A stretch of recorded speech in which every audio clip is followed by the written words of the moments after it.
Okay, hey everyone, my name is Mohammed Musa and I'm a fifth batch foundation level student at Rehan School Online Academy.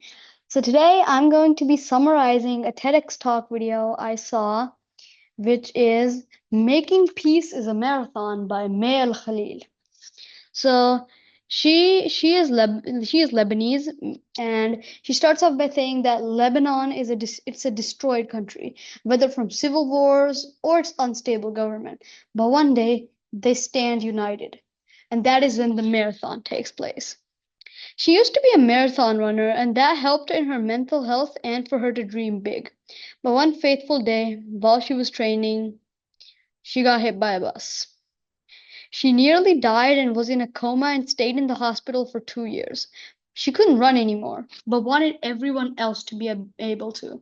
So from her hospital bed, she organized a marathon. She said even in pain, she wanted to dream big, and this was her way she wanted to get out of her pain and didn't want to pity herself or be pitied. She explained the struggles of how to invite people to a country that is at brink of war.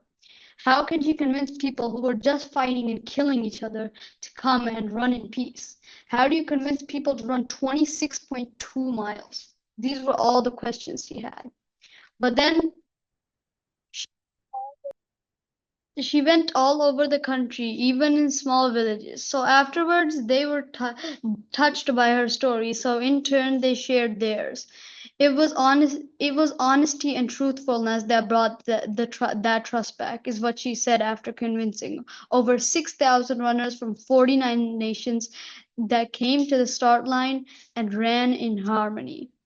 In 2006, the Prime Minister of Lebanon was assassinated, and then they brought together a marathon with 60,000 people running in peace without any political slogans. And now people started looking at marathons as not just a way of running, but as a platform for peace. From 2006 to 2009, Lebanon was very unstable. At the brink of civil war, even their president resigned. And they had no prime minister for a year. What they did have was marathons. When they learned that marathons can be used to overcome political problems. The marathon started becoming well known not only in Lebanon, but the entire world as a way of peace. In November 2012, over 33,000 runners from 85 different nationalities came to race, and they faced very harsh weather. The streets were all full of water, but people didn't want to be left out. Even marathons can be used to protest in peaceful ways, whether it was for love, for peace, or other reasons.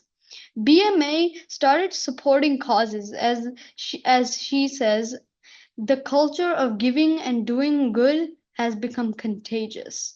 Many countries wanted to have wanted similar, but what stays different is that the platform of love and peace in an ever fragile region. So, what we have learned from this story is we should always help and love each other because, as we have learned, all it takes is a marathon to bring people together.